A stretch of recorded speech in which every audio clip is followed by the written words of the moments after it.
Hey guys, what's up? Welcome back to my channel. So இந்த வீடியோல வந்து நம்ம பார்க்க போற இடம் வந்து பாத்தீங்கன்னா கோலார்ல இருக்கிற முல்பாகல். இந்த ஊர்ல பாத்தீங்கன்னா ஒரு கோயில் இருக்கு. இந்த கோயில் வந்து பாத்தீங்கன்னா ரொம்ப விசேஷமான கோயில் இந்த முல்பாகல் ஊர்ல. இந்த கோயிலோட பேர் வந்து பாத்தீங்கன்னா ஸ்ரீ ரணபேரம்மா டெம்பிள்னு. இந்த கோயில் வந்து பாத்தீங்கன்னா பஜார் ஸ்ட்ரீட் முல்பாகல்ல தான் இருக்கு. இங்க இருக்கிற சில பேர் வந்து இந்த அம்மாவை வந்து ரணகம்பத ரணபேரம்மான்னு வந்து கூப்பிடுறாங்க. இந்த கோயிலுக்கு நீங்கள் வரணும்னு நினச்சிங்கனாக்கா பெங்களூர்லேருந்து ஒரு 94 கிலோமீட்டர் நீங்கள் ட்ராவல் பண்ணி வர மாதிரி இருக்கும். இந்த கோயிலோட டைமிங்ஸ்னு வந்து பார்த்தீங்கன்னாக்கா காலையில் 7 மணிலேருந்து 12 மணி வரைக்கும் இருக்கும். அதுக்கப்புறம் சாயங்காலம் 6 மணிலேருந்து 9 மணி வரைக்கும் இந்த கோயில் நட திறந்திருக்கும். நம்ம இந்த கோயிலுக்குள்ளே வந்த உடனே பார்த்தீங்கன்னா முதல்ல வந்து நம்மளுக்கு விநாயக பெருமான் தான் இருக்கார். முதல்ல இவரை வணங்கிட்டு அப்படியே உள்ளே போகலாம் வாங்க. இங்கே இருக்கிற இந்த ரணபேரம்மா வந்து ஆதியிலேருந்தே பார்த்தீங்கன்னா இந்த முல்பாகல் பகுதிக்கு வந்து பார்த்தீங்கன்னா கிராம தேவதையாக வந்து இருந்திருக்காங்க. இந்த கோயிலோடைய ரொம்ப முக்கியமான விஷயம் என்னன்னு கேட்டிங்கனாக்கா இங்கே இருக்கிற இந்த அம்மா தான். இந்த அம்மா வந்து ரணபேரம்மா. இந்த கருவறைக்குள்ளே இருக்கிற இந்த ரணகம்பா, அதாவது ஒரு பெரிய தூண் வந்து இருக்குது. அது வந்து பார்த்தீங்கன்னா வானத்துலேருந்து வந்ததாக சொல்கிறாங்க. ரொம்ப ஆச்சரியமாக இருக்குல்ல, நான் இது வரைக்கும் கேள்விப்படாத ஒரு விஷயமா இருக்குது. இப்போ நீங்கள் பார்க்குறீங்க இல்லையா, இது வந்து அம்மாவோடைய வாகனம். இது வந்து சிம்ம வாகனம், அம்மாவுக்கு முன்னாடியே வந்து இருக்குது. இங்கே இருக்கிற இந்த ரணபேர அம்மாவை வந்து அகத்திய மாமுனிவர் வந்து பூஜை செஞ்சு வழிபட்டதா சொல்கிறாங்க. இந்த கோயிலில் இருக்கிற இந்த ரணகம்பா இருக்கு இல்லைங்களா, இந்த கம்பத்துக்கு வந்து நம்ம வந்து புடவை கட்டி பூஜை செய்ய முடியாது. அதனால் வந்து பார்த்திங்கன்னா ஒரு 30 வருஷத்துக்கு பின்னாடி வந்து பார்த்திங்கன்னா அந்த ரணகம்பத்துக்கு கீழே வந்து பார்த்திங்கன்னா ரணபைரவ அம்மாவுடைய சிலையை வந்து பிரதிஷ்டை பண்ணி நல்லபடியில் வந்து இப்போ பூஜைலாம் வந்து பண்ணிட்டு வராங்க. இந்த கோயிலில் இருக்கிற இந்த ரணகம்பத்தோட விசேஷம் என்னன்னு கேட்டிங்கனாக்கா, அந்த காலத்தில் வந்து இந்த ரணகம்பம் வந்து தானாகவே வந்து பார்த்திங்கன்னா சுற்றிட்டே இருக்குமா. அப்போ வந்து ரொம்ப கொடுமையான நோயான பிளேக் நோய் வந்து எல்லா இடத்துலையுமே பரவி ஜனங்களாம் ரொம்ப கஷ்டப்பட்டு இந்த நோயை வந்து குணப்படுத்தவே முடியாத நிலையில் இருந்தபோது அப்போது பார்த்திங்கன்னா இந்த ரணகம்பம் வந்து ரொம்ப வேகமாக சுற்றிட்டே இருக்குமா. அப்போது இந்த ரணகம்பத்துக்கு வந்து ஒரு பெரிய பாத்திரத்தில் வந்து அபிஷேகம் பண்ணாங்களாம். அந்த அபிஷேகம் பண்ண தண்ணி வந்து இந்த ரணகம்பம் வந்து ரொம்ப ஃபாஸ்ட்டாக சுற்றுறதுனால இந்த கம்பத்து மேலே பட்டு அந்த தீர்த்தம் வந்து ஊர் முழுக்க வந்து தெளித்து எல்லாருமே குணமடைஞ்சு அதுக்கப்புறமா அந்த நோயே வரலன்னு சொல்கிறாங்க. இப்போ நீங்கள் பார்க்குறீங்க இல்லையா, இது வந்து ரணபைரம்மாவுடைய பலிப்பீடமாக இருக்குது. கீழே வந்து பார்த்திங்கன்னா ஒரு அம்மாவுடைய சிலை வந்து வச்சுருக்காங்க. இந்த கோயிலில் பார்த்திங்கன்னா 4 தலைமுறையாக ஒரே குடும்பத்தை சேர்ந்தவங்க வந்து அம்மாவுக்கு வந்து எல்லா விதமான பூஜை எல்லாமே பண்ணி அதுக்கப்புறமா வந்து வருஷத்துக்கு ஒரு வாட்டி வந்து கரகமும் எடுத்து ரொம்ப சிறப்பாக வந்து பார்த்துட்டு வராங்க. இந்த கோயிலில் இன்னொரு முக்கியமான விஷயம் என்னன்னு கேட்டிங்கனாக்கா, இப்போ நீங்களே பார்க்கலாம், இந்த கோயிலில் வந்து ரொம்ப அற்புதமாக வந்து அஷ்டலட்சுமி தாயாரோடைய வந்து சிலையை வந்து பிரதிஷ்டை பண்ணி வச்சுருக்காங்க. எனக்கு தெரிஞ்சு இந்த மாதிரி ஒரு அற்புதமான ஒரு காட்சி வந்து நீங்கள் எந்த கோயிலையும் நீங்கள் பார்க்க முடியாது. இந்த கோயிலை விட்டாக்கா சென்னை பெசன்ட் நகர் பீச்சில் இருக்கிற அஷ்டலட்சுமி கோயிலை தான் நீங்கள் போய் பார்க்கணும். இந்த கோயில் வந்து பார்த்திங்கன்னா ரொம்ப அழகாக ரொம்ப நீட்டாக வந்து அஷ்டலட்சுமி தாயாரையும் அப்புறமா பெருமாளையும் வந்து நீங்கள் பார்க்கலாம். ஸோ ரொம்ப அற்புதமான ஒரு காட்சி காய்ஸ். கண்டிப்பாக நீங்கள் ஒரு வாட்டி ஆச்சும் இந்த கோயிலை வந்து நீங்கள் பார்க்கணும். அது மட்டும் இல்லாமல் பெங்களூர்லேருந்து ஒரு 100 கிலோமீட்டர் தூரத்தில் தான் இந்த கோயில் இருக்குது. இந்த கோயிலை தேடி வர ஜனங்களுக்கு எந்த நோய் நொடியாக இருந்தாலும் எந்த பிரச்சனையாக இருந்தாலும் அம்மா கிட்ட வந்து வேண்டிக்கிட்டு தீர்த்த பிரசாதமும் ஒரு எலுமிச்சம்பழம் மஞ்சள் குங்குமம் கொஞ்சம் வேப்பிலை இதெல்லாம் வாங்கிட்டு போனாலே அவங்களோட தீராத நோயும் அவங்களோட பிரச்சனைலாம் வந்து தீர்த்து கொடுக்குறதா வந்து அம்மா வந்து சொல்கிறாங்க. இப்போ நீங்கள் பார்த்துட்டு இருக்கிற சிலை வந்து ரணபைர அம்மாவோடைய உற்சவ மூர்த்தி. ஸோ ரொம்ப அழகாக இருக்காங்க பாருங்கள். இப்போ அம்மா கிட்ட ஆர்த்தி வாங்கிட்டு அவங்க என்ன சொல்கிறாங்கன்னு கேட்கலாம் வாங்க.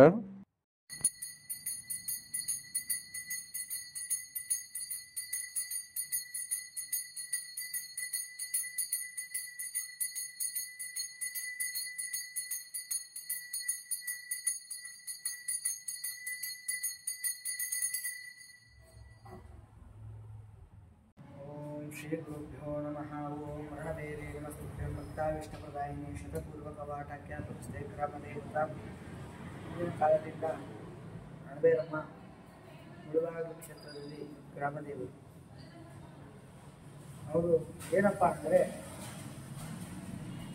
ಸ್ವಯಂ ದತ್ತಮೂರ್ತಿ. ಕಂಬ ಕಂಬ ಅಮ್ಮ ಕಂಬ ಬಂದು ನಿಂತ್ಕೊಂಡಿರೋದು. ಅಗಸ್ತ್ಯ ಋಷಿಗಳು ಪೂಜೆ ಮಾಡಿರೋ ದೇವರು. ಕಂಬಕ್ಕೆ ಪೂಜೆ ಮಾಡಕ್ಕಾಗಲ್ಲ, ಉಡ್ಸಕ್ಕಾಗಲ್ಲ ಅಂತ ಹೇಳ್ಬಿಟ್ಟು ಇತ್ತೀಚೆಗೆ ಒಂದು 30 ವರ್ಷ ಕೆಳಗಡೆ ಅಮ್ಮ ಅಮ್ಮ ದೇವ್ರ ಹೆಸರು ರಣಬೇರಮ್ಮ. ಆ ಕಂಬ ಹೆಸರು ರಣಕಂಬ. ಪೂರ್ವ ಕಾಲದಲ್ಲಿ ಅದು ತಿರುಗ್ತಾ ಇತ್ತು.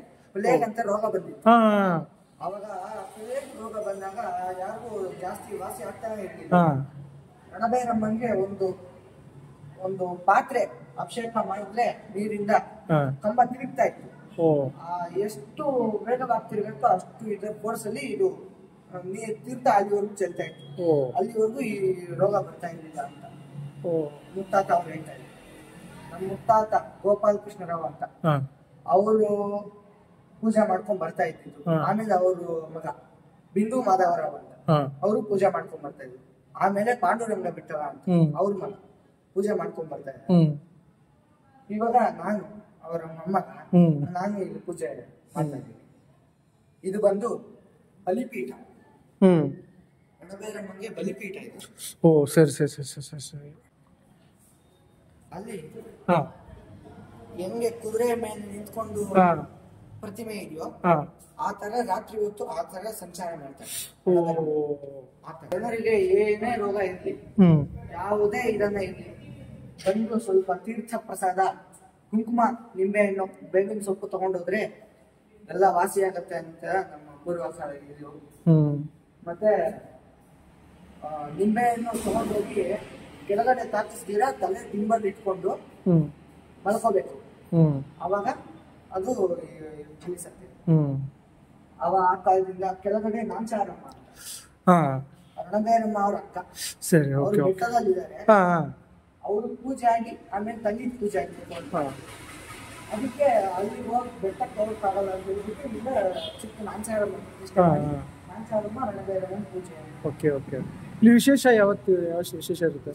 ಶುಕ್ರವಾರ ವಿಶೇಷ, ಶುಕ್ರವಾರ ಮಂಗಳವಾರ ವಿಶೇಷ. ಮತ್ತೆ ಆಷಾಢ ಮಾಸದ 2ನೇ ಶುಕ್ರವಾರ ನಮ್ಮವ್ರಿಗೆ ಸಿಲ್ಸು. ದೇವಸ್ಥಾನ ಓಪನ್ ಟೈಮಿಂಗ್ಸು ಬೆಳಿಗ್ಗೆ 7 ಗಂಟೆಯಿಂದ 12 ಗಂಟೆವರೆಗೂ. ಆಮೇಲೆ ಸಾಯಂಕಾಲ 5:30 6 ಗಂಟೆಯಿಂದ 8:30 9 ಗಂಟೆ. ಓಕೆ. ರಥೋತ್ಸವ ಏನಾದ್ರು ಮಾಡ್ತೀರಾ?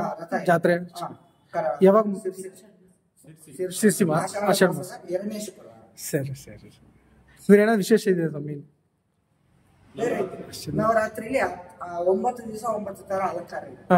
ಇದು ಸ್ವಾಮಿ ಅದು ಅಷ್ಟಲಕ್ಷ್ಮಿಗಳು.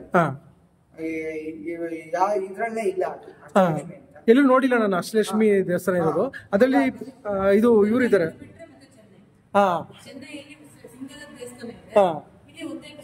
ಓಕೆ ಓಕೆ ಓಕೆ ಸರಿ, ತುಂಬಾ ಥ್ಯಾಂಕ್ಸ್. ರಾತ್ರಿ ಹೊತ್ತು ಆ ತರ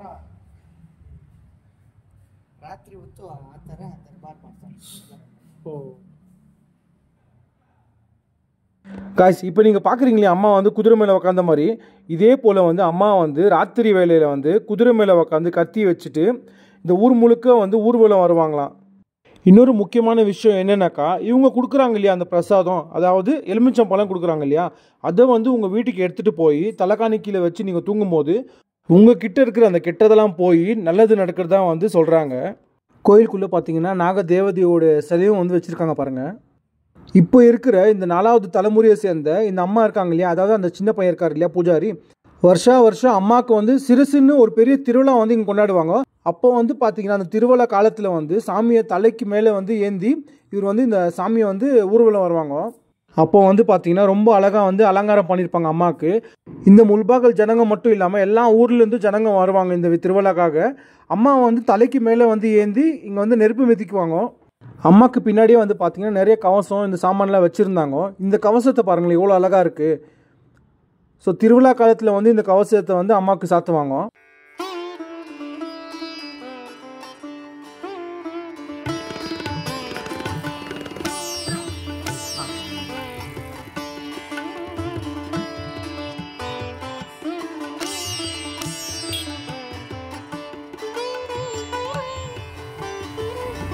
இந்த ரணபைரம்மா கோயிலுக்கு ஆப்போசிட்லேயே வந்து பார்த்திங்கன்னா ஒரு சின்னதாக ஒரு கோயில் இருக்குது.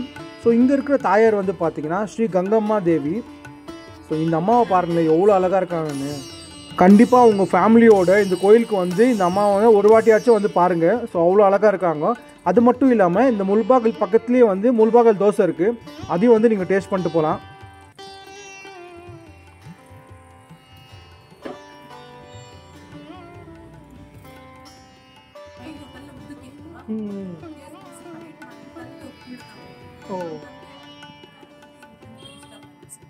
Okay okay. இந்த வேப்ப மரத்தை பாருங்களேன் எவ்வளோ அதிசயமாக இருக்குது. இந்த மரம் வந்து சாஞ்ச நிலையில் இருக்கிறதுனால ஒரு கல் வந்து சப்போர்ட்டு கொடுத்துருக்காங்க. அந்த கல்லையை வந்து பிடிச்சிட்டு இந்த மரம் வந்து நின்றுட்டுருக்கு. அது மட்டும் இல்லாமல் இந்த வேப்ப மரத்துக்கு கீழே பாருங்களேன். ஸோ நிறைய வேண்டுதலுக்காக இந்த சர்ப்பதோஷம் அதெல்லாம் இருக்கும் இல்லைங்களா, ஸோ அதெல்லாத்துக்கும் வேண்டிட்டு இங்கே வந்து நாகர் சிலையை வந்து வச்சுருக்காங்க. இங்கே இருக்கிற ரணபைர அம்மா வந்து மிகவும் சக்தி வாய்ந்த தாயார். இந்த அம்மா கிட்ட வந்து வேண்டிக்கிட்டிங்கன்னா தீராத நோயும் வந்து தீர்த்து கொடுப்பாங்க. அது மட்டும் இல்லாமல் இந்த ஊருக்கே காவல் தெய்வமாக இந்த அம்மா இருக்காங்க. கண்டிப்பாக ஒரு வாட்டி இந்த கோயிலுக்கு வந்துட்டு போங்க. தேங்க்ஸ் ஃபார் வாட்சிங்.